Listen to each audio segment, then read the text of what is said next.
a big threat for later. And so if you have an Orianna Shockwave also, and you have a Nautilus point and click ultimate, then they do have some tools there. But meanwhile, I also really like what FlyQuest did. Enough space for Contracts and Palafox to move on over and work on taking the first Drake together. Fudge just has to back away here as Busio and Masu going to try to put as much punishment on him as they can, considering it's getting pushed in.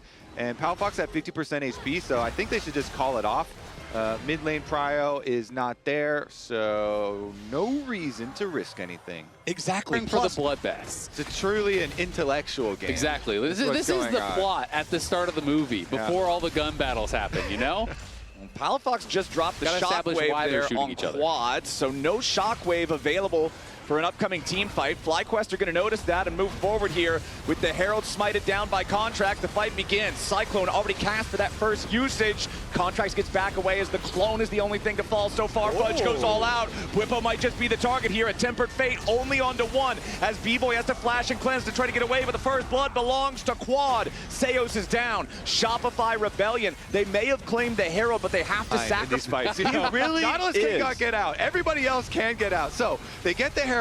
Contracts actually goes. B-Boy got fully chunked out, so Shopify, with their 2 carries so low like that, they have to escape.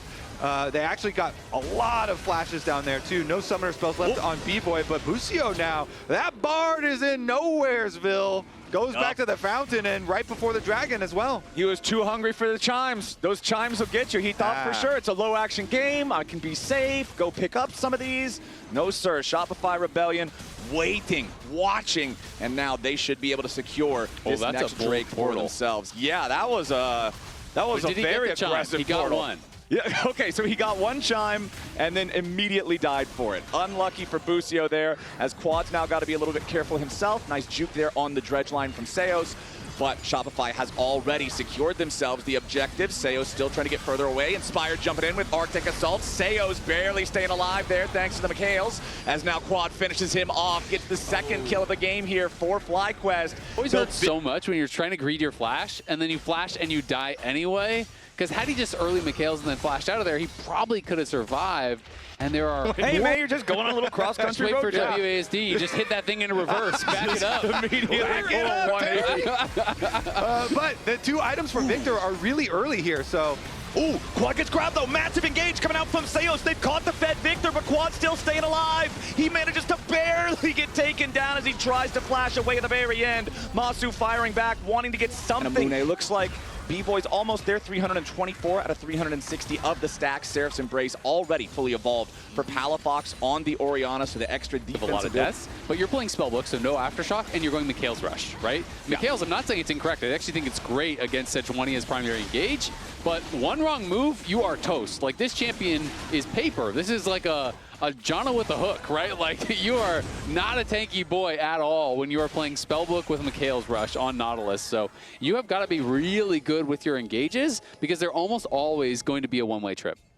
Well, I mean, it's like how sometimes people before have called Senna Soraka with a gun. This is just Janna with a hook. Yeah. It's Janna in like cardboard armor that looks tanky, but actually isn't. Here we go. Now they're going in after B-Boy, Masu, and Quad, putting down plenty of damage, forcing the flash out of Zeus here now as well. Tempered Fate forces the flash out of B-Boy, but now FlyQuest have got to be careful because Fudge and Contracts are wrapping around from the side. Both supports very low. Contracts trying to use the Cyclone, but not getting a lot of value just yet. Whippo making space. Zeus still alive, but Whippo goes in for the Call of the Meek. FlyQuest have already found 2 kills, and they want some more. They've had to trade Whippo for it, though, as Contracts tries to escape and lives with just 50 HP until the Arc of Ruin snipes him in the back. FlyQuest get a 3-for-1. Yeah, Shopify looked like they might have had a good angle to try to get behind him, but Masu is coming. Fudge is knocked down. Whippo is frontlining on the other side, and FlyQuest starts to take over. Exactly. They just kind of steamroll through, brute force it, and then Masu goes back in. You're not getting away. He's got the cooldown back up.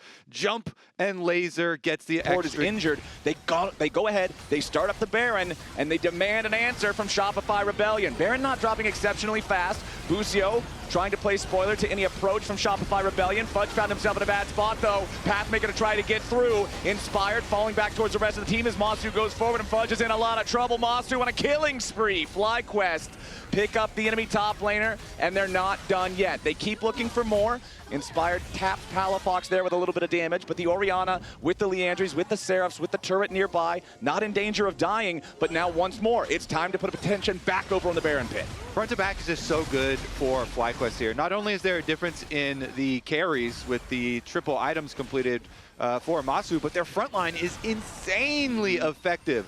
Inspired is stacking the shields with the upgraded boots as well as the Canic Rooker, but here we go. Are they going in? Okay, Shockwave there onto Quad, but not enough threat onto him. Now Zeus is sure to die here, I would have to think. The dredge line to try to get him away, but the magical journey comes through for Quad and Busio. Palafox is going to be the next target, and another beautiful tempered fate to line Zeus up as number 3 dead in this extended fight.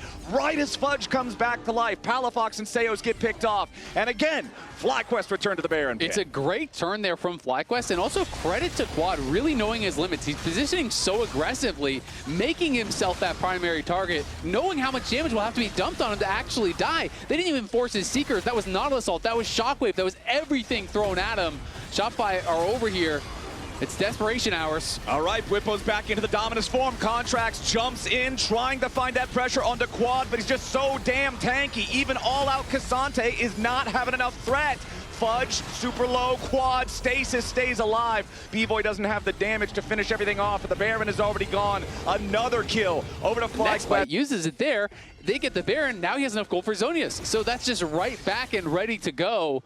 And it's feeling like Shopify just do not have the answers to the questions that FlyQuest is posing. They are one team fight away from ending this first game and forcing Shopify to maybe rethink the draft strategy. They went super standard for game 1, but it's been all FlyQuest. I feel like FlyQuest are they just have so many pure stats. Like, they just have such good tankiness as well as defense. And then Busio's also there too. He's kind of chilling and making some moves on the Bard. Making some extra summoner spells go down, and FlyQuest, yeah, they just walk straight in. Inspired is insanely tanky on the front line, walks right up, they force them back. Yeah, and that first inhibitor is about to fall down here in bottom lane. As Contracts wants to go after Masu, but he can't find him here with a Cyclone. Meanwhile, Bwipo nearly kills B-Boy in the back line. Busio does fall to the Wukong, but now with B-Boy and Fudge both down, this fight is a wash for Shopify Rebellion. FlyQuest are just cutting them to pieces. Only Contracts and Palafox left alive. No Cyclone, no Shockwave, no way out. Bwipo goes in for the Ruthless Predator and finds the stun. Contracts is the only one left alive, and FlyQuest will easily brute force their way through these Nexus turrets. The Wukong has no opportunity to try to get in there and defend. We didn't even have any deaths until after 15 minutes, and the Shopify Nexus falls at 30. When it is controlled like